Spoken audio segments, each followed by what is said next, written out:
अस्सलाम वालेकुम। दुरूद शरीफ पढ़ लें।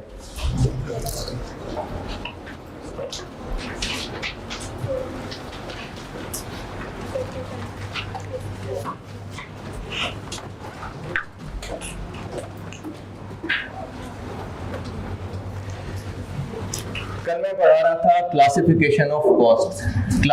और कॉस्ट मतलब एक्सपेंसेस। क्लासिफिकेशन ऑफ कॉस्ट में बात ये की थी कि कॉस्ट यानी एक्सपेंसेस की कितनी टाइप्स हैं। तो टाइप्स किस एतबार से, एक देखी थी टाइप्स के प्रोडक्ट के साथ इनका क्या रिलेशन है।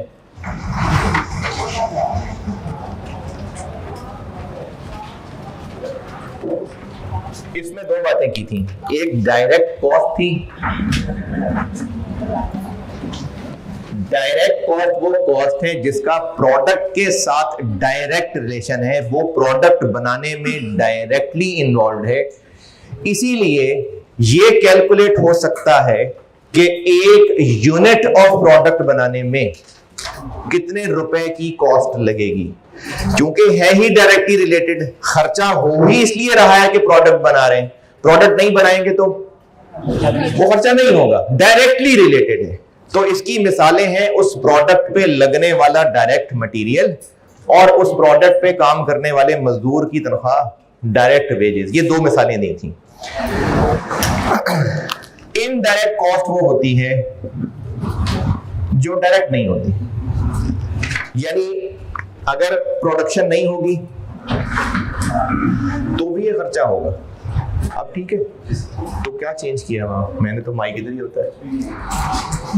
नहीं, उसने वॉल्यूम थोड़ा सा किया है वहां एडजस्ट। है जी, इधर है, कौन है? टीचर ही चेंज कर दे।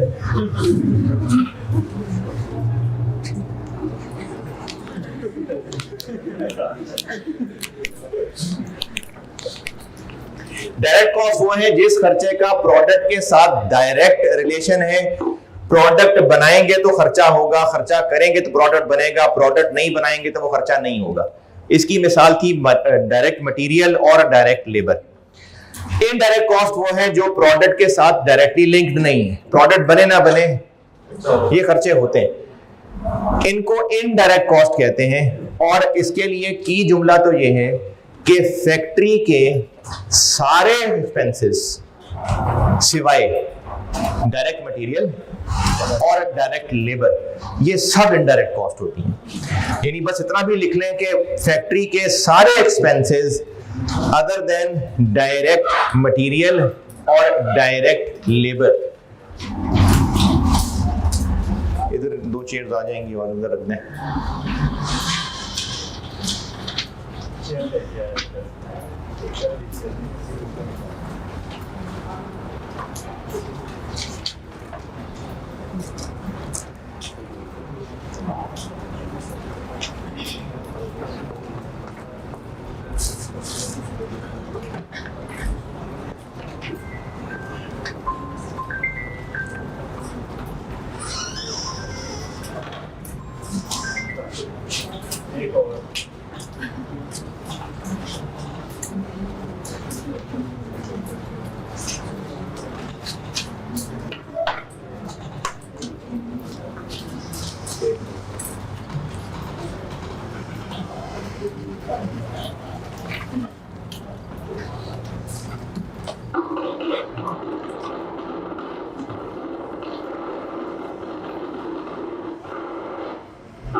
सोहेल, ये व्यू ब्लॉक नहीं होगा?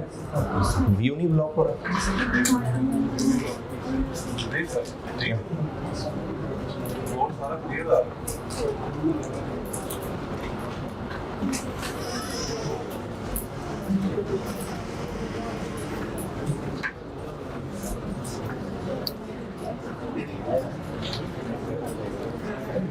इनडायरेक्ट कॉस्ट है फैक्ट्री के सारे खर्चे, फैक्ट्री के सारे खर्चे डायरेक्ट मटेरियल और डायरेक्ट लेबर के अलावा। इनकी भी कुछ 6-7 एग्जांपल्स लिख लें अखलाकन इनडायरेक्ट कॉस्ट्स की। Factory rent, factory rent,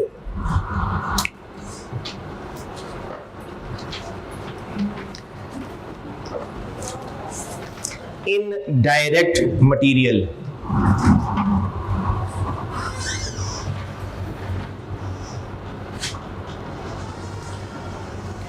indirect labour,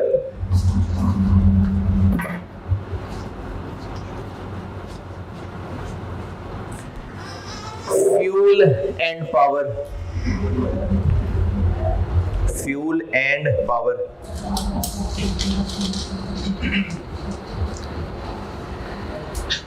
insurance,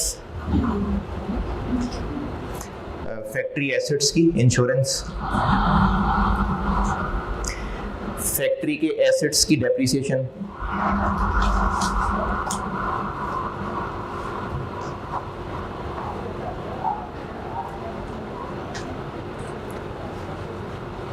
चले ये मिसालें काफी हैं। अच्छा ये जितनी मिसालें हैं ना इनडायरेक्ट कॉस्ट की, इन सब के लिए एक नाम यूज होता है जो आइंदा वही नाम यूज किया करेंगे। इन सब को कहते हैं फैक्ट्री ओवरहेड्स।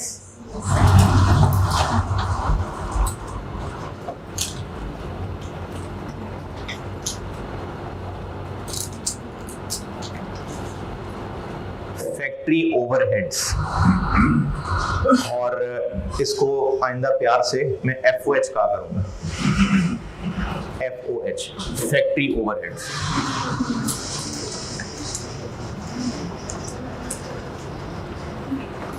और आइंदा से अब हम फैक्ट्री के जब खर्चे पढ़ा करेंगे तो ये 3 खर्चे होते हैं, डायरेक्ट मटेरियल, डायरेक्ट लेबर और FOH। ये इन तीनों के अलग अलग अपने चैप्टर हैं, डायरेक्ट मटेरियल, डायरेक्ट लेबर और FOH। सवालों में आपको इस पे नहीं उलझाया होगा कि डायरेक्ट मटेरियल है कि इनडायरेक्ट मटेरियल है, लेकिन वैसे नॉलेज के लिए मैं आपको समझाता हूं कि डायरेक्ट इनडायरेक्ट क्या होता है। मटेरियल कॉस्ट ही होती क्या है? कोई भी फिजिकल चीज खरीदना और उसको कंज्यूम कर लेना, ये मटेरियल कॉस्ट होती है। जैसे डीजल खरीदा कंज्यूम हो गया, स्टेशनरी खरीदी कंज्यूम हो गई, फ्यूल खरीदा कंज्यूम हो गया, चमड़ा खरीदा जूतों में इस्तेमाल हो गया, धागा खरीदा जूतों में इस्तेमाल हो गया, पॉलिश खरीदी जैकेट के ऊपर पॉलिश होकर इस्तेमाल हो गई। ये सब मटेरियल कॉस्ट्स होती हैं। मटेरियल जो फिजिकली चीज है, तो जो चीज खरीदी और उसको इस्तेमाल कर लेना है, कंज्यूम, ये मटेरियल कॉस्ट होती है। जो मटेरियल प्रोडक्ट का हिस्सा बन जाता है, जैसे जूते हैं तो लेदर, जो उसमें सोल लग रहा है वो सोल, जो उसमें लेसेस डल रहे हैं वो, जैकेट बन रही है तो लेदर, उसमें लगने वाली जिप, उसमें लगने वाले बटन। तो जो मटेरियल प्रोडक्ट का हिस्सा बन जाता है, चेयर है, लकड़ी, मेटल, ये कपड़ा, इसके ऊपर फैब्रिक, फोम, ये सब डायरेक्ट मटेरियल है। प्रोडक्ट का हिस्सा बन रहा है तो एक यूनिट के लिए कितना लग रहा है पता ही होगा ना। मतलब इस चेयर के लिए अगर 5 किलो मेटल लगता है तो पता है 5 किलो ही लगता है। अगर लकड़ी का 2 फुट का पीस लगता है तो पता है कि 2 फुट का पीस लगता है। अगर इस पे फैब्रिक 3 गज लगता है तो पता है 3 गज लगता है। तो वो मटेरियल जो प्रोडक्ट का हिस्सा बन रहा होता है वो डायरेक्ट मटेरियल है। तभी तो कैलकुलेट हो पाता है कि एक यूनिट के लिए कितना। और वो मटेरियल जो ये नहीं है वो इनडायरेक्ट है। जैसे अगर जैकेट्स बनाता है बिजनेस, और जैकेट्स बनाने के बाद एक खास मशीनरी में एक खास केमिकल डाल के उसका उन जैकेट्स के ऊपर स्प्रे किया जाता है, वो जैकेट्स उस मशीन में से गुजरती जाती हैं और स्प्रे हो रहा होता है। तो एक जैकेट के लिए कितने रुपए का स्प्रे लग रहा है ये कैलकुलेट नहीं हो सकेगा। ऐसे ही है जैसे वॉशिंग मशीन में अगर एक दफा वॉशिंग मशीन में उसके वॉशिंग पाउडर के 2 चम्मच डल रहे हैं तो एक शर्ट के लिए कितना लग रहा है। हो सकता है उस राउंड में 4 शर्टें धुल जाएं, हो सकता है कि 2 शर्टें धुलें। तो वो मटेरियल जो प्रोडक्ट का हिस्सा बन जाएगा वो डायरेक्ट मटेरियल होता है, और जो उसके अलावा सपोर्टिंग है बस वो इनडायरेक्ट मटेरियल होता है। अच्छा, लेबर का वर्ड का क्या मतलब लगता है? Labour cost. जो मजदूर काम कर रहे हैं उनकी जो वेजेस, उनकी जो दिहाड़ी है वो लेबर है। और असल में तो हो सकता है डिफरेंट, लेकिन कॉस्ट में नॉर्मली जो प्रोडक्शन के वर्कर्स होते हैं ना, उनकी तनख्वाहें नहीं होती हैं। या तो उनको पैसे दिए जा रहे होते होंगे जितने यूनिट्स बनाएगा उस हिसाब से, या पैसे दिए जा रहे होंगे जितने आवर्स काम करेगा उस हिसाब से। ये दो ही होते हैं, हमने चैप्टर पढ़ना है लेबर का। तो लेबर कॉस्ट क्या हुई? वर्कर्स की जो कंपनसेशन है। डायरेक्ट लेबर वो वर्कर्स की वेजेस हैं जो प्रोडक्शन खुद कर रहे हैं, यानी वो मजदूर जो शर्ट सी रहा है, जो कारीगर शर्ट सी रहा है, वो डायरेक्टली इन्वॉल्व है। और जो उसके ऊपर सुपरवाइजर अगर 10 मजदूरों को देख रहा है वो इनडायरेक्ट है। तो वो वर्कर जो प्रोडक्शन करने में खुद इन्वॉल्व है, चाहे वो हाथ से प्रोडक्शन हो रही है चाहे वो मशीन चला रहा है, वो होता है डायरेक्ट। तो उसकी जो वेजेस होती हैं उनको डायरेक्ट लेबर कॉस्ट कहते हैं। और उसके अलावा वैसे जो फैक्ट्री में बाकी इंप्लॉइज की तनख्वाहें हैं वो सब इनडायरेक्ट लेबर कॉस्ट है। तो ये डायरेक्ट और इनडायरेक्ट वैसे सवाल में नहीं उलझाया होता, सवाल में डायरेक्ट इनडायरेक्ट आपको क्लियरली पता चल जाएगा, वैसे नॉलेज के लिए बता रहा हूं। तो कॉस्ट की क्लासिफिकेशन डायरेक्ट और इनडायरेक्ट, और डायरेक्ट की मिसालें डायरेक्ट मटेरियल, डायरेक्ट लेबर, और सारी की सारी इनडायरेक्ट कॉस्ट को क्या कहते हैं? एफओएच। तो अभी इस सारे से जो चीज अब आप आगे लेके याद रखेंगे, हमने पूरी फैक्ट्री की कॉस्ट 3 ही तरह की पढ़नी है, डायरेक्ट मटेरियल, डायरेक्ट लेबर और एफओएच।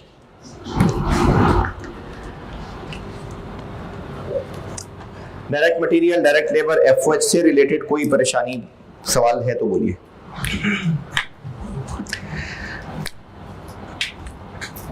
कुछ समझ आ रहा है? जाग रहे हैं? Direct material, direct labour, FOH, okay. देखा कॉस्ट आसान सी है। अगर कॉस्ट की टाइप कर लें विद रिस्पेक्ट टू बिहेवियर, यानी कॉस्ट का बिहेवियर, लेकिन ये नाम इतने इंपॉर्टेंट नहीं आपके लिए, यानी आपके लिए कोई ये चीज नहीं याद रखना इंपॉर्टेंट है। आपके लिए ये इंपॉर्टेंट है कि direct material, direct labour, FOH. इसी तरह इसमें जो टाइप लिखूंगा वो जानना इंपॉर्टेंट है, इसके नाम का इतना कोई मसला नहीं है। तो पूरी कॉस्ट अकाउंटिंग में अब ऑनवर्ड ये 2 चीजें हैं जो आगे कैरी होनी है, यानी direct material, direct labour, FOH, ये नाम आगे यूज किया करेंगे हम, और जो मैं यहां नाम लिखूंगा वो नाम आगे हम यूज किया करेंगे।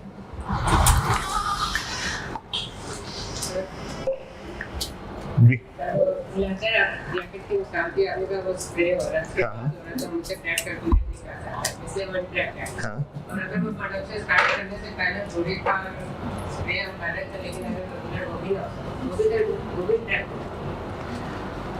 नहीं, जरूरी था का तो इससे लिंक नहीं बनाया मैंने।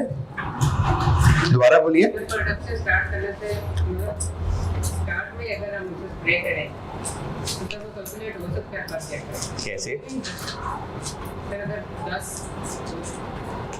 हमें क्वांटिटी पता है, इतनी क्वांटिटी लगी है, वो भी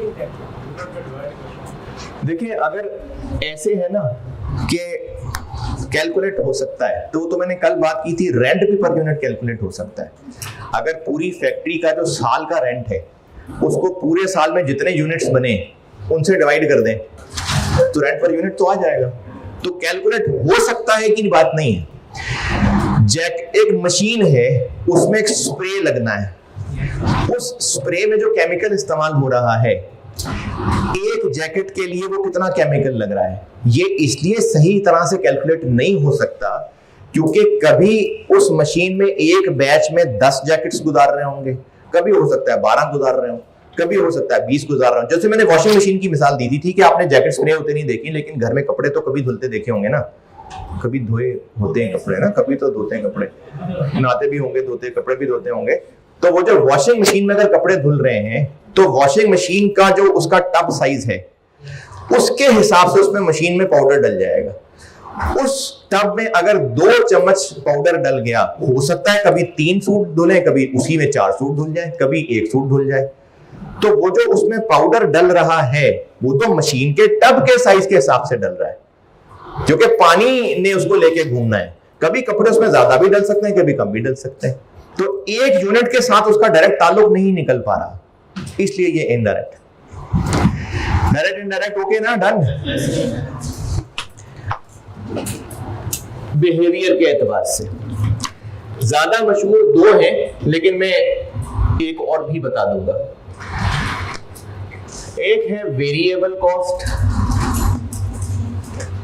और एक है फिक्स कॉस्ट। ज्यादा मशहूर ये 2 हैं, बाकी इसके अलावा और भी बता दूंगा, लेकिन ये 2 पहले समझ लें, ये जरूरी है।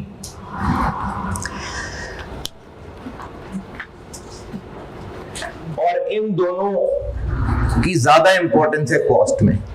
इसकी इतनी ज्यादा नहीं है, ये आपको नामों से ही गिवन होंगे, इसकी इतनी टेंशन नहीं होती। डायरेक्ट मटेरियल सवाल में क्लियरली पता चल जाता है कि डायरेक्ट मटेरियल है, डायरेक्ट लेबर है, और जो इन दोनों के अलावा है क्या वो भाई किसी एजेंसी से तो नहीं आए?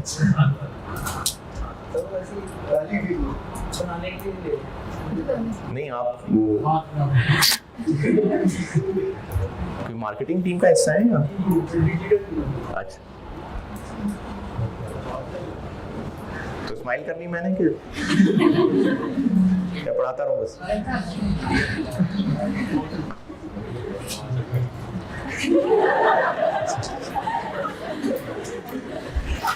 डायरेक्ट मटेरियल, डायरेक्ट लेबर और एफओएच, इनमें सवालों में मुश्किल नहीं होती है, लेकिन ये चीज आपको पूरी कॉस्ट में बहुत चैप्टर में काम आनी है कि आप इनको पहचाने भी। इसलिए आज इस पे मैं कोशिश पूरी करूंगा कि आपको समझा सकूं, लेकिन इतनी तसल्ली रख लीजिएगा कि अगर आज इसके आप पीएचडी डॉक्टर ना भी बन सके, किसी हद तक पैर रख लिया तो चल जाएगा। मतलब किसी हद तक आपको अगर ये कॉन्सेप्ट बन पाया तो बहुत है। आगे जैसे जैसे आगे बढ़ते जाएंगे इंप्रूवमेंट होती रहेगी, लेकिन ये है इंपॉर्टेंट कॉन्सेप्ट।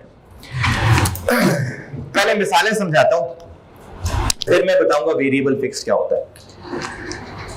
किसी भी खर्चे की जो अमाउंट होती है वो कोट कर रहा होगा जो वो गुड या सर्विस बेचने वाला है। जैसे बिजली का बिल है, वो बिल कौन बना के कौन कोट करेगा, मतलब कौन बताएगा कितना बिल है?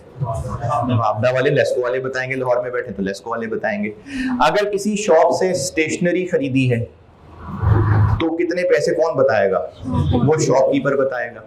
अगर किसी मशीन की मेंटेनेंस करवाई है तो कितने पैसे, कितना खर्चा, मेंटेनेंस सर्विस प्रोवाइड करने वाला बताएगा। अगर किसी फ्यूल स्टेशन से फ्यूल खरीदा है तो उस फ्यूल के कितने पैसे कौन बताएगा? जो फ्यूल सेल कर रहा है भाई, फ्यूल सेलर बताएगा। अच्छा, एक बिल्डिंग ली है रेंट पे, और रेंट कितना ये कौन बताएगा?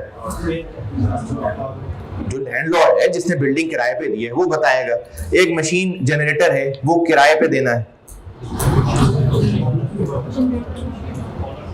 जी। यार ये कितना करना है भाई इसको डिस्टर्बेंस।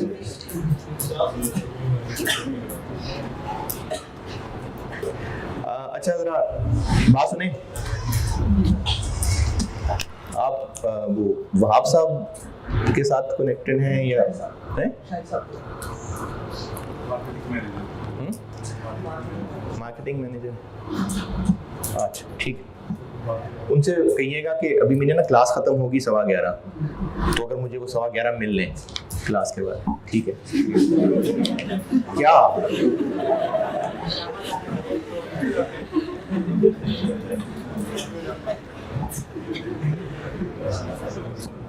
अच्छा, एक नसीहत सुन लें, आप बचपन में हैं, अभी बड़े होंगे, काम आएगी नसीहत। अभी आप में से कोई यहाँ आए और उस पर सब लोग हंसे तो ना आए बेशक, लेकिन कैसा फील होगा? अच्छा फील नहीं होगा। बेशक आपको ये यकीन भी हो जाए कि आप पे नहीं हंस रहे, लेकिन देख आपकी तरफ रहे, किसी तरह कनेक्टेड आप ही हैं, तो बुरा लगेगा। अच्छा, आप ना इस क्लास का हिस्सा हैं और 4 महीने तक हिस्सा ही रहेंगे। और इस क्लास का हिस्सा बन जाएंगे, सब लोगों के दूसरे की शक्लें थोड़ी बहुत याद हो जाएंगी, पता लग जाएगा इस क्लास का हिस्सा है। और मैं चूंकि इस क्लास को लीड कर रहा हूं, मेरी बात पे कभी मैं मजाक करूंगा, कभी कोई और स्टूडेंट मजाक कर रहा होगा, हंस रहे होंगे। कोई स्टूडेंट होगा जो हर दफा ही सवाल पूछेगा तो साथ में मजाक कर दिया करूंगा, बाकी लोग हंस पड़ा करेंगे। उस स्टूडेंट को शायद लोगों का हंसना इतना बुरा नहीं लगेगा। लेकिन अब आप इमेजिन करिए कि आप में से कोई किसी क्लास में आउटसाइडर हैं, आप पता नहीं कौन सी क्लास, ऐसे ही आप जाके एंटर हो, अब वो लोग वहां हंसे, हो सकता है टीचर की किसी बात पे हंस रहे हो, लेकिन आपके वहां एंटर होते ही जब वो लोग हंस रहे होंगे तो आपको क्या लगेगा कि वो आप पे हंस रहे हैं। तो इंसान जिस चीज के बारे में बहुत ज्यादा टची होता है ना, सबसे ज्यादा पैसे लूटने से भी ज्यादा, वो अपनी जो इज्जत है वो ज्यादा टची होता है। मतलब इंसान अपनी बेइज्जती बर्दाश्त नहीं कर सकता, ये इंसान की फितरत के अंदर है। तो जब कोई आउटसाइडर क्लास में आए ना बेटा, जो इस क्लास का हिस्सा नहीं है, अब जैसे सुहेल हैं, ये क्लास में बैठे हुए हैं, बेशक ये जो कैमरे के पीछे बैठे हुए हैं, या वो जो भी वो नूर था दाढ़ी वाला, वो कैमरे के पीछे, वो भी क्लास का हिस्सा है। कभी मजाक हंसी मजाक में होते, हो सकता है मैं नूर को कोई मजाक कर दूं, सुहेल को कोई मजाक कर दूं, आप लोग उस मजाक पे हंस पड़े, ये लोग भी उसको उस तरह से फील नहीं करेंगे क्योंकि क्लास का हिस्सा है। लेकिन कोई भी आउटसाइडर क्लास में आएगा, हो सकता है वो कोई ऑफिस बॉय हो सकता है कोई आईटी टीम का बंदा, हो सकता है मार्केटिंग टीम का हो, जब उसके आने पे आप किसी और वजह से भी हंस रहे होंगे, उसको लगेगा उस पर हंस रहे हैं। तो स्पेशली जब कोई इस क्लास का हिस्सा नहीं है, कोई आउटसाइडर आए ना, तो हंसी आ भी रही हो तो ना हंसा करें, क्योंकि आप बिला वजह भी किसी और वजह से भी हंस रहे हैं तो उसको फिर भी लगेगा कि उसको हिट कर रहे हैं। और आप तो हैं सीए करने वाले बच्चे, आप अभी इस वक्त अपने अम्मा अब्बा के पैसों पे यहाँ हैं, आप पे वो पैसे लगाएंगे, आप सीए करके अभी आप पढ़ाई की स्टेज पे हैं, पढ़ जाएंगे, अच्छा कुछ और बन जाएंगे तो आप अच्छी पोजीशन पे बैठ जाएंगे। लेकिन जब कोई ऑफिस बॉय आएगा, वो पहले ही एहसास कमतरी के अंदर है, उसको पहले ही लगता है कि वो नहीं पढ़ पाया, आप लोग पढ़ रहे हैं, वो पहले ही एहसास कमतरी में है। जो शख्स पहले ही एहसास कमतरी में हो ना, उसको जरा सा इशारा भी मिलता है ना, उसको लगता है उसकी बेइज्जती कर रहे हैं लोग। तो इसलिए कोई भी आउटसाइडर आए, ये मैं क्लास की मिसाल नहीं दे रहा, आप आगे ऑफिस में इसको लगा के देख लीजिएगा कभी, तो उसको चूंकि वो इस एनवायरनमेंट का हिस्सा नहीं होता तो हंसे ना, उसको लगेगा बिला वजह, उसको लगेगा कि उसके ऊपर हंस रहे हैं। चलिए आगे बात क्या हो रही थी? हाँ जी, मैं एग्जांपल्स दे रहा था। तो अगर कोई मशीन किराए पे ली है तो उस मशीन का किराया कौन बताएगा? वही जो मशीन किराए पे दे रहा है, ठीक है। अब इस बात को थोड़ा सा मैं और बढ़ाता हूं, हम वेरिएबल और फिक्स्ड कॉस्ट की जो क्लासिफिकेशन, जो तमीज करने लगे हैं, ये फैसला हमने फॉर अ पीरियड के लिए करना है। वो पीरियड महीना भी हो सकता है, वो पीरियड साल भी हो सकता है। हमने ये जो वेरिएबल और फिक्स्ड का फैसला करना है ना, ये फॉर अ गिवन पीरियड करना है। फिक्स्ड और वेरिएबल कॉस्ट, कौन सी फिक्स्ड है कौन सी वेरिएबल है, इस बात का फैसला एक टाइम पीरियड को सामने रखते हुए करना है। यानी अगर हम बात कर रहे हैं 2022 की, 1 जनवरी से 31 दिसंबर 2022, तो हम इस 2022 के फ्रेम में रहते हुए डिसाइड करेंगे कि ये फिक्स खर्चा है कि वेरिएबल खर्चा है।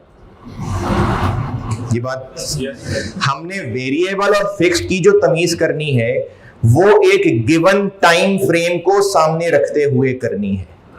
ये टाइम फ्रेम वाली बात सच्ची आई समझ? तो इससे पहले कि निकले दिमाग से, कुछ ना कुछ लिख लें इसके बारे में, जुमला जो समझ आया लिख लें। फिर बता देता हूं, हमने फिक्स्ड और वेरिएबल कॉस्ट की जो तमीज करनी है, जो फिक्स्ड और वेरिएबल कॉस्ट का डिसाइड करना है कि कौन सा खर्चा फिक्स्ड है कौन सा वेरिएबल है, ये हमने एक गिवन टाइम पीरियड के अंदर रहते हुए फैसला करना है। हम एक गिवन टाइम फ्रेम को सामने रख के फैसला कर रहे होंगे। नहीं समझ आ रही बात? अगर 2022 की बात हो रही है तो 2022 के कॉन्टेक्स्ट में फलाना खर्चा वेरिएबल है, फलाना खर्चा फिक्स्ड है, ये सारा फैसला वेरिएबल है कि फिक्स्ड है, एक टाइम पीरियड के सामने रखते हुए करना है।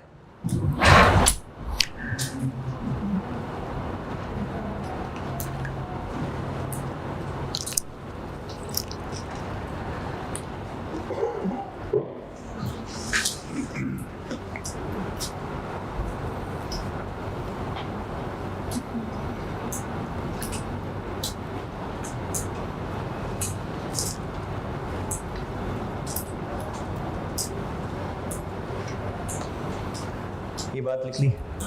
अच्छा चलिए उन्हीं मिसालों में वापस आते हैं। एक फ्यूल स्टेशन से फ्यूल खरीदा, अब वो जो फ्यूल स्टेशन वाला है वो हमें टोटल अमाउंट, टोटल बिल कैसे कैलकुलेट करके देगा? है? उसने कोई रेट पर लीटर कोट किया होगा, उसको फिर मल्टीप्लाई करेगा जितने लीटर हम खरीदेंगे। यानी वो जो हमें प्राइस कोट कर रहा होगा ओरिजिनली वो प्राइस पर लीटर चीज होगी, और टोटल तक पहुंचने के लिए क्या करेगा?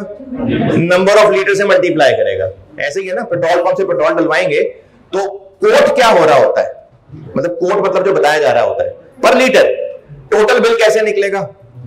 मल्टीप्लाई कितने लीटर खरीदे। और मिसाल, बिजली का बिल आया महीने का, अब वो जो बिजली का बिल महीने का आया वो टोटल कैसे कैलकुलेट किया? लेस्को वालों ने वो कैसे कैलकुलेट किया? यकीनन कोई पर यूनिट रेट था। अच्छा वो डिफरेंट भी थे, इतने यूनिट्स का इतना, इतने यूनिट्स का इतना, लेकिन चलो एक ही था। तो एक पर यूनिट का रेट कोटेड था, टोटल बिल कैसे बना? नंबर ऑफ यूनिट से मल्टीप्लाई कर लिया। और मिसाल, एक बिल्डिंग ली है किराए पे, तो उस मालिक मकान ने जो साल का किराया बनाया वो कैसे उसने बनाया? चलो एक महीने का किराया बनाया तो कैसे बनाया है? उसने में क्या कोट किया? कैसे एक महीने का किराया क्या उसने कोट किया? क्या कोट किया कि 1 फुट का इतना है या क्या? नहीं, उसने महीने का किराया बताया तो कैसे बोलेगा? उसने कहा जी 8 लाख रुपए किराया, तो ये क्या कोट कर रहा है? वो उस पीरियड की टोटल अमाउंट बता रहा है। क्या किसी से मल्टीप्लाई किया इसको? मतलब वो जो फ्यूल और बिजली की मिसाल मैंने दी है ये वही है, डिफरेंट है ना। पहली दो मिसालों में कोट करने वाला क्या कोट कर रहा है? ओरिजिनली एक पर यूनिट रेट, टोटल तक पहुंचाने के लिए उसको किसी से मल्टीप्लाई कर रहा है, लेकिन जो किराया बता रहा है वो एक total amount for the period बता रहा है। ये तीनों मिसालें समझ आई? और मिसाल, इंश्योरेंस कंपनी से एसेट्स की इंश्योरेंस कराई और इंश्योरेंस कंपनी ने कहा कि इन एसेट्स की हम इंश्योरेंस प्रीमियम साल का 2 लाख रुपए लेंगे। ये जो इंश्योरेंस प्रीमियम होता है ना, ये एसेट को देख के उसके हिसाब से होता है। पुराना एसेट होगा तो उसके ज्यादा पैसे लेंगे, कम होगा तो कम पैसे लेंगे। इंश्योरेंस कंपनी वालों ने कहा कि 2022 का इंश्योरेंस प्रीमियम 2 लाख रुपए है। अब ये 2 लाख कैसे कैलकुलेट हुआ? उस साल का टोटल 2 लाख कह दिया उन्होंने, ठीक है, टोटल 2 लाख बोल दिया। और मिसाल, एक एम्प्लॉय की सैलरी है 40,000 पर मंथ, एक महीने की सैलरी कैसे कैलकुलेट हो? बस 40,000, उस पीरियड की 40,000 है। जो कोर्ट की एम्प्लॉयर ने कहा जी 40,000 इस एक महीने की। लेकिन अगर एक मजदूर की वेजेस या उसके पैसे 200 रुपए पर पीस जो वो बना रहा है, अब पूरे महीने, मैंने आपको बताया वेरिएबल और फिक्स्ड का फैसला एक टाइम के सामने होना है। जनरली वो महीना होता है या साल होता है, जनरली ये दो ही बातें होती हैं। या तो हम ये फैसला ईयर को सामने रख के कर रहे होते हैं या महीने को, पीरियड, महीना या साल। तो अगर एक वर्कर को कहा है कि तुम्हारे पैसे हैं 200 रुपए पर शर्ट जो तुम सियोगे, अब उसकी महीने की वेज या साल की वेज कैसे कैलकुलेट होगी? टोटल 200 × 2 करना पड़ेगा जितनी शर्ट्स वो बना रहे हैं। इन सब मिसालों में आपको एक पैटर्न समझाने की कोशिश कर रहा हूं कि वो कॉस्ट जिसकी ओरिजिनल हालत एक रेट की शक्ल में है और total for the period calculate करने के लिए उसको किसी से मल्टीप्लाई करना पड़ेगा, ये वेरिएबल कॉस्ट है। और जो कॉस्ट कोटेड ही एक अमाउंट फॉर द पीरियड है वो फिक्स कॉस्ट है। ये बात फिर समझ लें, वो कॉस्ट जिसकी ओरिजिनल हालत एक रेट की शक्ल में है और टोटल फॉर द पीरियड तक कैलकुलेट करने के लिए उसको किसी एक्टिविटी से मल्टीप्लाई करना पड़ेगा, ये वेरिएबल कॉस्ट। दोबारा, जो कॉस्ट ओरिजिनली एक रेट की शक्ल में है और टोटल फॉर द पीरियड बनाने के लिए उसको किसी एक्टिविटी से मल्टीप्लाई करना पड़ेगा, ये वेरिएबल कॉस्ट होती है।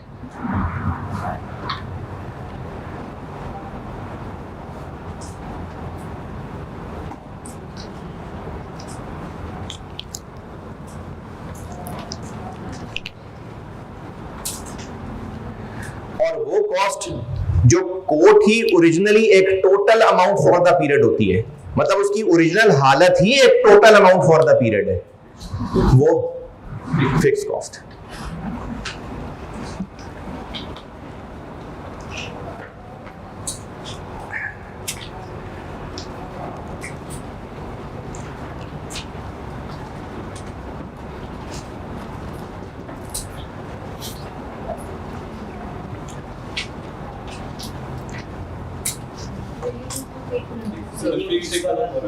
दोनों दोबारा बता देता हूं। वो कॉस्ट जिनकी ओरिजिनल हालत एक रेट की शक्ल की है, यानी कोई पर यूनिट चीज है। अच्छा, यूनिट जब मैं वर्ड बोल रहा हूं ना, तो ये एक जनरल वर्ड है। यूनिट होता है किसी भी चीज की मेजरमेंट के लिए कोई तो इकाई का कायदा बनाया होगा। जैसे अगर किसी की हाइट नापनी है तो फुट एक यूनिट है, अगर किसी का वजन नापना है तो एक केजी एक यूनिट है, अगर चेयर्स गिननी है तो उनका नंबर एक यूनिट है, अगर कोई लिक्विड बेचना है तो एक लीटर एक यूनिट है, को कपड़ा बेचना है तो एक गज एक मीटर एक यूनिट है। तो मैं जब भी वर्ड यूनिट बोलो करूंगा तो एक जनरल वर्ड है यूनिट।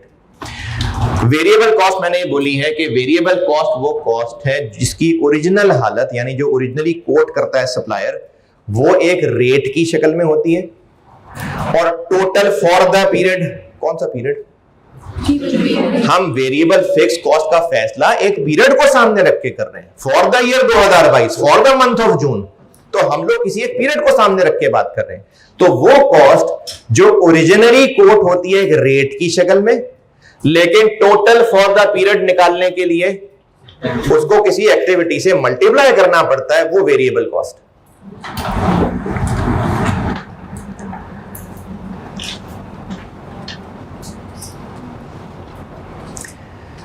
और वो कॉस्ट जो कोट ही एक total amount for the period की शक्ल में होती है, यानी उसकी ओरिजिनल हालत ही होती है कि टोटल इतने रुपए रेंट है पूरे महीने का, वो फिक्स कॉस्ट होती है। इतने रुपए सैलरी है एक महीने की, वो फिक्स कॉस्ट है।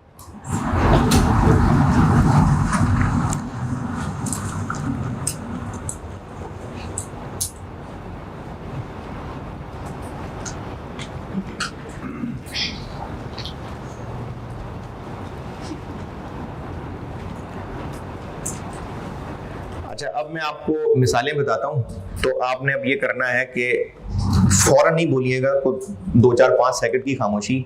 आपने सोचना है कि ये मिसाल फिक्स कॉस्ट की है कि वेरिएबल कॉस्ट।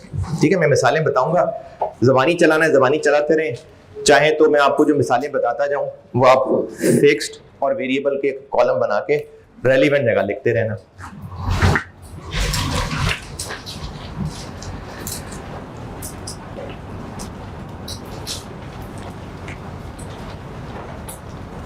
जनरेटर की फ्यूल कॉस्ट, जनरेटर की फ्यूल कॉस्ट वेरिएबल है।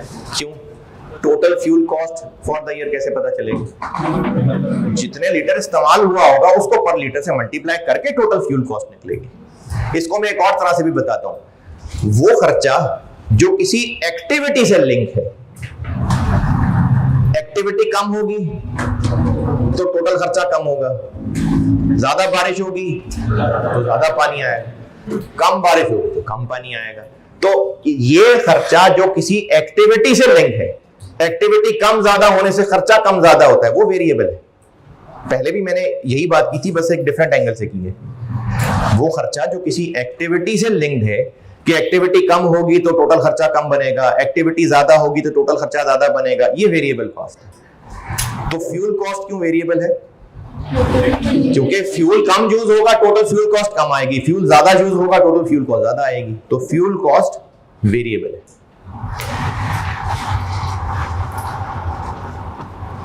प्लांट एंड मशीनरी की पावर मैंने कहा था, प्लांट एंड मशीनरी की हैवी बिजली को कहते हैं वेरिएबल। जितनी ज्यादा मशीनरी चलेगी उतनी ज्यादा पावर कंजम्पशन होगी, तो पावर वेरिएबल है।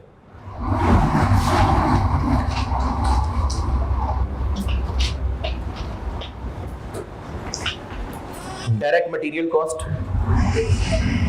डायरेक्ट मटेरियल कॉस्ट वेरिएबल है, क्योंकि डायरेक्ट मटेरियल कॉस्ट तो है ही वो जो प्रोडक्ट में मटेरियल लग रहा है। तो total for the period variable क्यों है? क्योंकि जितने ज्यादा प्रोडक्ट्स बनाएंगे उतना ज्यादा टोटल डायरेक्ट मटेरियल कॉस्ट हो। ये वेरिएबल और फिक्स का फैसला हो रहा है for a given period total के साथ। वरना अगर आप कहें कि जी पर फुट तो लेदर 200 रुपए का ही है, तो ये फिक्स्ड है कि वेरिएबल है? पर लीटर तो फ्यूल 250 का ही है। तो हमने पर की बात नहीं करनी, फॉर द पीरियड टोटल। तो फ्यूल कॉस्ट वेरिएबल क्यों है? क्योंकि टोटल फॉर द पीरियड जितना ज्यादा फ्यूल यूज कर लेंगे उतनी ज्यादा फ्यूल कॉस्ट हो जानी है टोटल, कम फ्यूल यूज करेंगे उतनी कम टोटल फ्यूल कॉस्ट होनी है। मैनेजर की सैलरी फिक्स्ड है क्योंकि टोटल साल की जो सैलरी है उतनी ही सैलरी है, चाहे काम कम हो चाहे काम ज्यादा हो। काम से इसको लिंक ही नहीं किया, तो मैनेजर की सैलरी फिक्स्ड खर्चा है। तो बोनस ही तो वेरिएबल हो गया।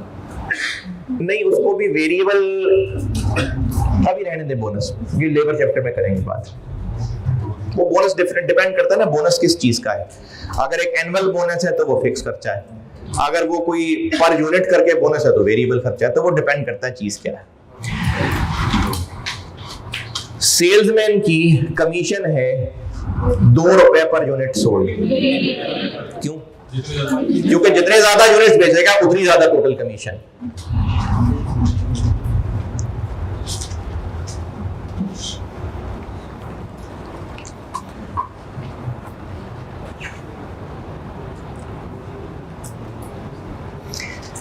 फैक्ट्री का रेंट फिक्स्ड है।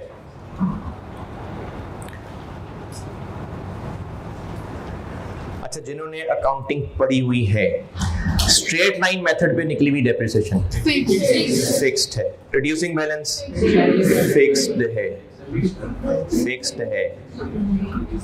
वेरिएबल है। रिड्यूसिंग बैलेंस फिक्स्ड है। जिनको वेरिएबल लग रहा है इसका मतलब मैं समझा ही नहीं सका। हमने ये फैसला किसी एक गिवन पीरियड को देख के करना है। उस तरह तो रेंट भी हर साल बढ़ रहा होगा तो वेरिएबल हो जाएगा। For a given period machinery कम इस्तेमाल करें, ज्यादा इस्तेमाल करें, प्रोडक्शन कम हो ज्यादा हो, स्ट्रेट लाइन पे डेप्रिसिएशन फॉर द ईयर तो बस पीरियड की निकलती है। रिड्यूसिंग बैलेंस में डेप्रिसिएशन फॉर द ईयर बस पीरियड की निकलती है। रेट ही तो लगाते हैं और क्या करते हैं। हाँ, अगर डेप्रिसिएशन का आवर्स मेथड है, यूनिट्स मेथड है, फिर वो डेप्रिसिएशन वेरिएबल कॉस्ट। क्यों? क्योंकि डेप्रिसिएशन फॉर द ईयर निकलेगी टोटल कितने आवर्स मशीन यूज हुई, डेप्रिसिएशन पर यूनिट निकलेगी, depreciation total for the year निकलेगी यूनिट्स मेथड पे इनटू टोटल कितने यूनिट्स बनाए। तो स्ट्रेट लाइन और रिड्यूसिंग बैलेंस मेथड वाली डेप्रिसिएशन फिक्स्ड कॉस्ट है और आवर्स मेथड और यूनिट्स मेथड वाली डेप्रिसिएशन वेरिएबल कॉस्ट।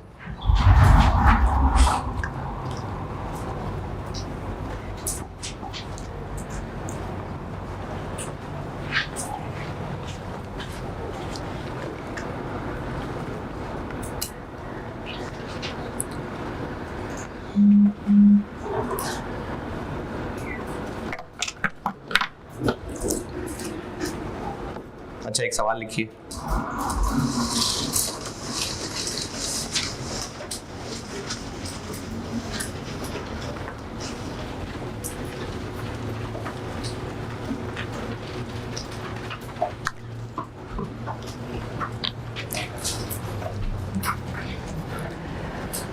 मैं कुछ खर्चे बता रहा हूं। Number 1, factory rent,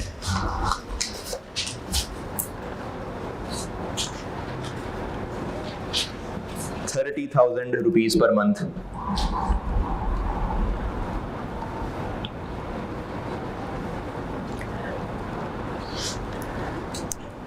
next,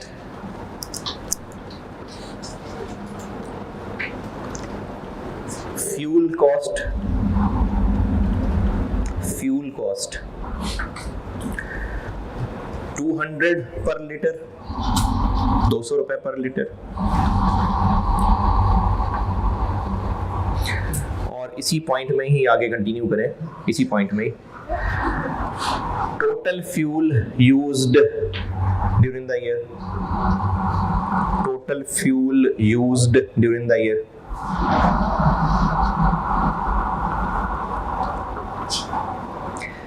$2,500 liters.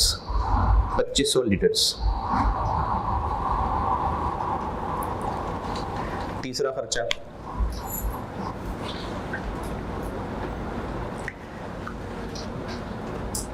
Direct material cost. Direct material cost ₹40 per unit.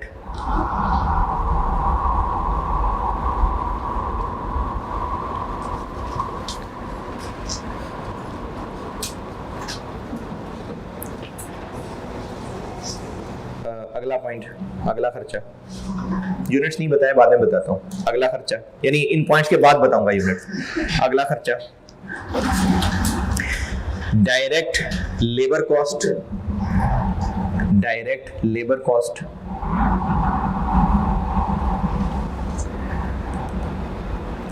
₹250 per hour. ₹250 per hour. इसी पॉइंट में लिखे आगे, इसी पॉइंट में चल रही बात अभी आगे.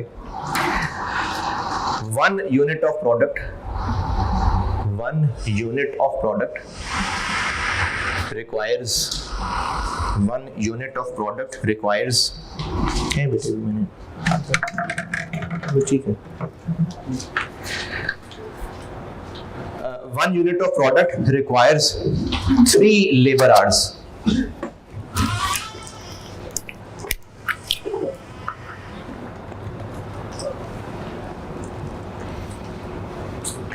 नेक्स्ट खर्चा लिखें.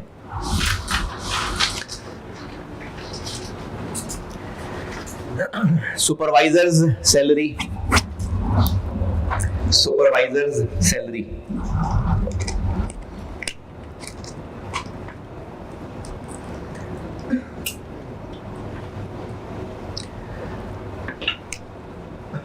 ₹25,000 पर मंथ.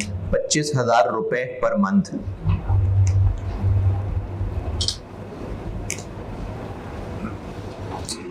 फरहान उस रूम में आवाज ठीक आ रही है?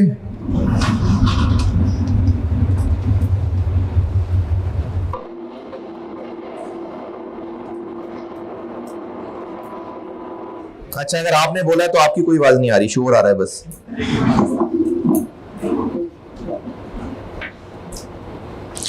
मेरी आवाज उसका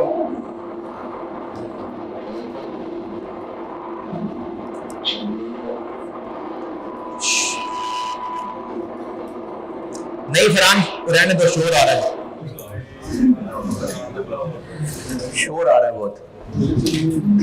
वैसे दौड़ के पूछे यार जरा. ठीक है. अच्छा, क्या लिखा? Supervisor salary. अगला खर्चा लिखें.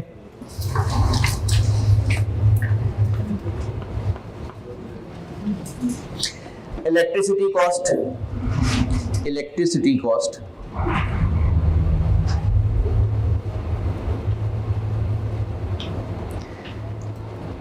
₹10 पर यूनिट कंज्यूम्ड. अच्छा, ये जो मैंने अब जुमला बोला है ₹10 पर यूनिट कंज्यूम्ड, ये प्रोडक्ट का यूनिट का है मैंने, पर यूनिट कंज्यूम्ड. ये इलेक्ट्रिसिटी के यूनिट कंज्यूम होने का कहा मैंने. इसी पॉइंट में आगे लिखिए टोटल यूनिट्स कंज्यूम्ड. इसी पॉइंट में ये total units consumed during the year.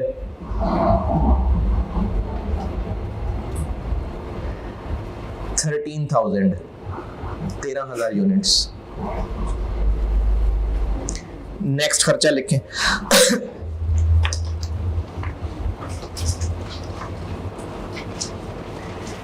Annual insurance premium. Annual insurance premium 60,000, 60,000 रुपए.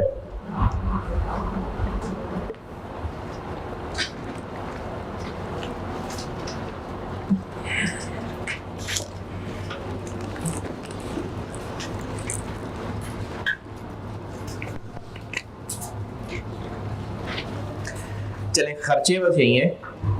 अब उसके बाद इन पॉइंट्स के बाद एक बात लिखिए, during the year total 16,000 units, 16,000 units were produced. ये किसकी बात हो रही है? ये प्रोडक्ट की, कि इतने यूनिट्स प्रोड्यूस किए हैं। आपसे अभी रिक्वायर्ड है total fixed cost for the year और total variable cost for the year. यानी आप एक हेडिंग देंगे टोटल फिक्स्ड कॉस्ट, उसमें वो आइटम्स लिखेंगे जो फिक्स्ड हैं और उनका total for the year calculate करेंगे और एंड पे ग्रैंड टोटल। और फिर हेडिंग देंगे वेरिएबल कॉस्ट, उसमें वो आइटम्स लिखेंगे जो वेरिएबल कॉस्ट हैं और उनका total for the year calculate करेंगे।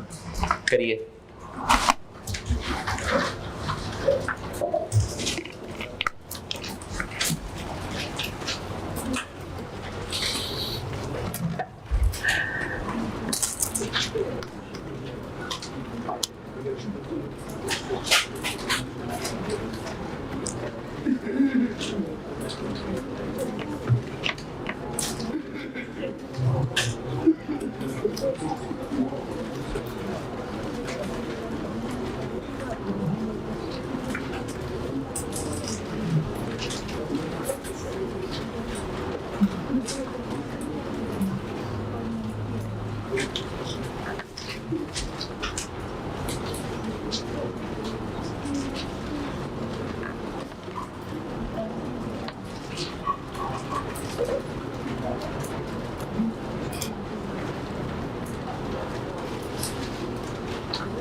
यूनिट।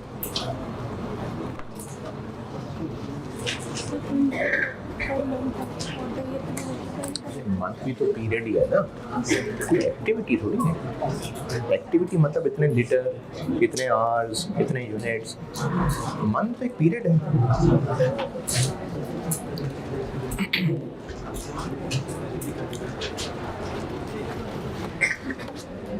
अच्छा, एक फिगर टोटल पूरे ईयर की बताई है या पूरे मंथ की बताई है? वो मंथ वाली भी एक फिक्स कॉस्ट ही है। मंथ भी एक पीरियड है टोटल, या तो मंथ होगा या पर ईयर होगा, तो ये फिक्स्ड ही है। वेरिएबल तो है जिसका किसी एक्टिविटी से ताल्लुक है। मंथ और ईयर कोई एक्टिविटी थोड़ी है, वो तो एक पीरियड है। तो वेरिएबल कॉस्ट वो है जिसको रिलेट किया जा रहा है किसी एक्टिविटी के साथ। बिजली का बिल है 10 रुपए पर यूनिट, तो यूनिट्स कंज्यूम होने हैं तो बिल होना है। फ्यूल की कॉस्ट है 200 रुपए पर लीटर, तो फ्यूल यूज होना है तो वो कॉस्ट आनी है। वर्कर को पैसे देने हैं 200 रुपए पर आर, 200 रुपए पर आर,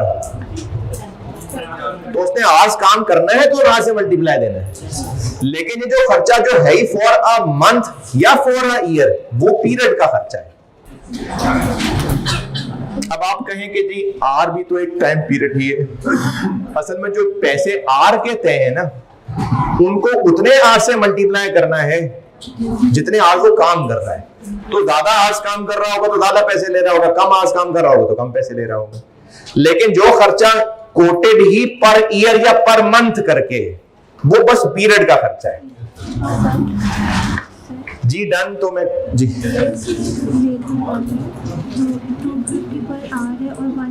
चले मैं करता हूँ, डिस्कस करता हूँ।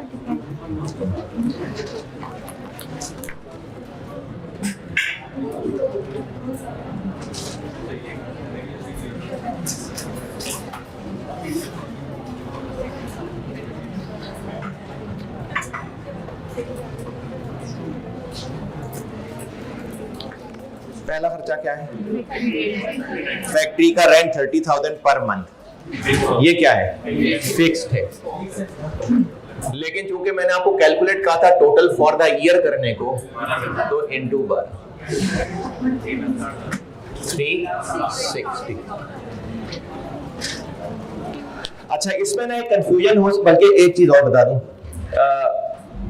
एनुअल इंश्योरेंस कितनी? वो भी फिक्स्ड है। क्यों? क्योंकि एनुअल है बस। अच्छा, इसमें ना एक कंफ्यूजन हो सकती है जो शायद कुछ बच्चों को हुई भी हो, कि सर ने कहा था कि किसी चीज को अगर मल्टीप्लाई करना है तो वो वेरिएबल है। मैंने सिर्फ वर्ड मल्टीप्लाई नहीं बोला था, मैंने कहा था कि अगर इसको किसी एक्टिविटी से मल्टीप्लाई करना पड़ रहा है तो ये जो मंथ है ये कोई एक्टिविटी नहीं है, ये तो एक पीरियड है। साल टोटल की फिगर भी हो सकती है, कोई पर मंथ भी हो सकती है। साल बनाने के लिए इनको जस्ट 12 कर देंगे, साल में तो 12 महीने ही होते हैं। तो इसलिए कोई फिगर पर मंथ करके मंथ की टोटल बताई हो या ईयर ही की टोटल बता दी हो, वो फिक्स्ड है। कोई अमाउंट है ही टोटल फॉर अ ईयर, वो फिक्स्ड है। कोई अमाउंट है ही टोटल फॉर अ मंथ, वो भी फिक्स्ड है। वेरिएबल वो है जिसको किसी एक्टिविटी से मल्टीप्लाई करके टोटल तक पहुंचना पड़ेगा। अच्छा, चले अब तरतीब से वापस आते हैं। दूसरा खर्चा क्या था? Fuel cost. तो ये क्या है? और ये थी 200 रुपए पर लीटर। तो टोटल तक पहुंचने के लिए क्या करें? 2500 लीटर्स, 5 लाख।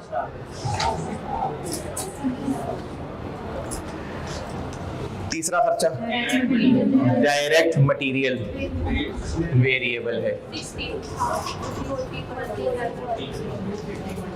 डायरेक्ट मटेरियल है 40 पर यूनिट। तो टोटल फॉर द ईयर कैसे, यानी एक यूनिट प्रोडक्ट बनाते हैं तो 40 रुपए मटेरियल कॉस्ट है। तो total for the year into 16,000 units बनाए, 640,000। ये कैलकुलेशन सब बच्चों को वाकई आ गई समझ? सच्ची बच्ची, बस आप चल पड़े हैं कॉस्ट में। और डायरेक्ट लेबर ये कितनी है? 250 पर आवर। एक यूनिट बनाने के लिए 3 घंटे लगते हैं। अच्छा, ये क्या चीज बन गई? एक यूनिट बनाने के लिए लेबर कॉस्ट, और पूरे साल के लिए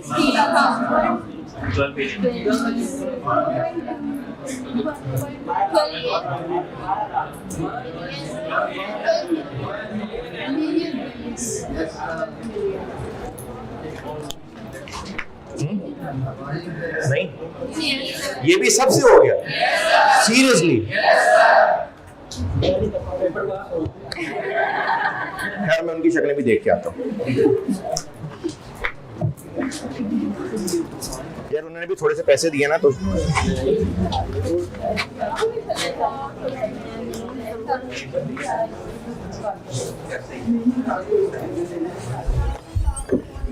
हो गई सारी गलतियां।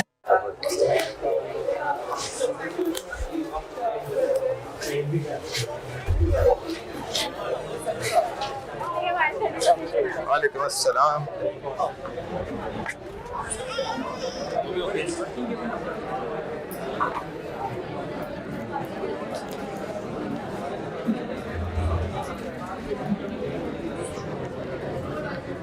अच्छा, फिर ना मैं आपको अभी एक चीज बताता हूँ, हो सकता है आपको पहले ही पता हो, बल्कि काबिल बच्चे आप यकीनन पता होगी लेकिन वो चीज है बड़ी जरूरी है। अच्छा पहले मैं सवाल पूरा कर लूं, सॉरी। आगे, सुपरवाइजर की सैलरी है पर मंथ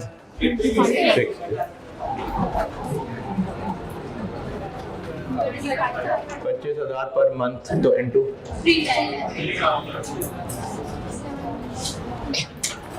और इलेक्ट्रिसिटी कॉस्ट वेरिएबल 10 रुपए इंटू 13,000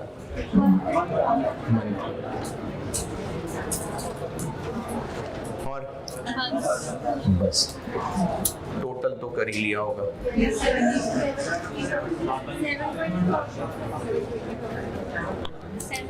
सही। अच्छा, अब एक चीज बताता हूँ, वो है बहुत काम की है, शायद आपको लगे कि ये तो मामूली सी चीज है, लेकिन जैसे जैसे कॉस्ट में आगे बढ़ेंगे ना, आपको कुछ सवालों में ये मुश्किलें आ जाया करेंगी कि ये जो दो फिगर्स हम यूज करने लगे हैं, इनको मल्टीप्लाई करना है कि डिवाइड करना है, और डिवाइड करना है तो किसको किससे डिवाइड करना है, ये मुश्किलें होंगी आगे चल के, उसमें फंसेंगे आप लोग कभी ना कभी। उसके लिए आज एक ट्रिक बता रहा हूं, आपको शायद पता हो ये बात पहले ही, लेकिन नहीं पता तो अब देख लें।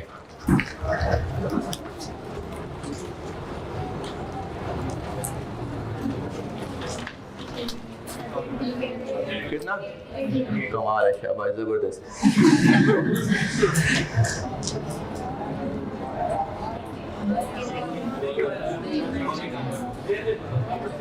नहीं हो सकता है,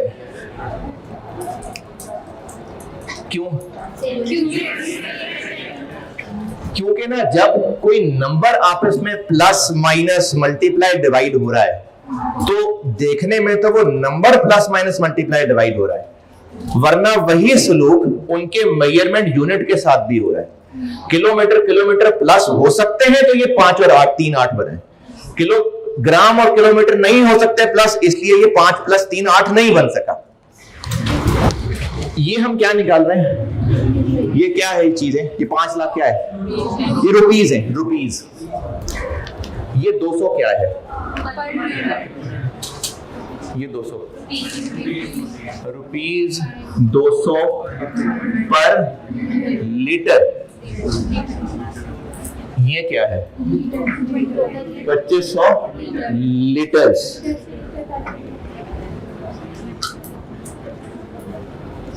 तभी आंसर रुपीज में आ रहा है।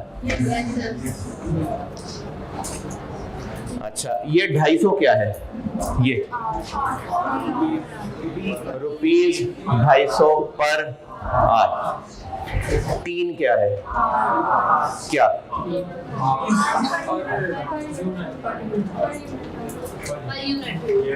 16 क्या है, 16,000 क्या है,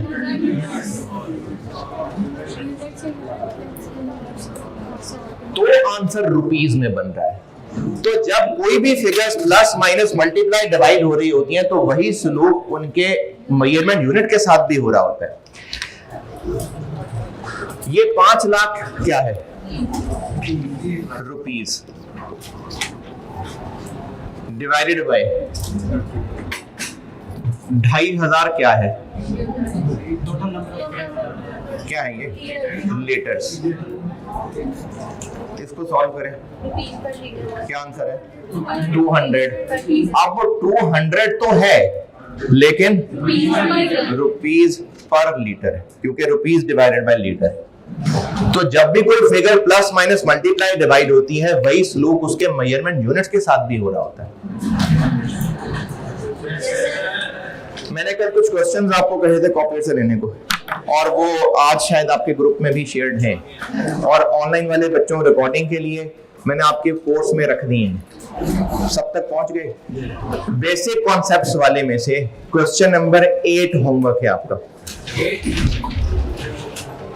बेसिक कॉन्सेप्ट्स वाले में, इन्वेंटरी वाले में नहीं, बेसिक कॉन्सेप्ट्स वाले में 2 होंगे, एक बेसिक कॉन्सेप्ट और एक इन्वेंटरी वैल्यूएशन है। बेसिक कॉन्सेप्ट्स वाले में क्वेश्चन नंबर 8 ये होमवर्क है। क्वेश्चन 8 बेसिक कॉन्सेप्ट वाला ये होमवर्क है, करके आइएगा। ठीक है, अल्लाह हाफिज।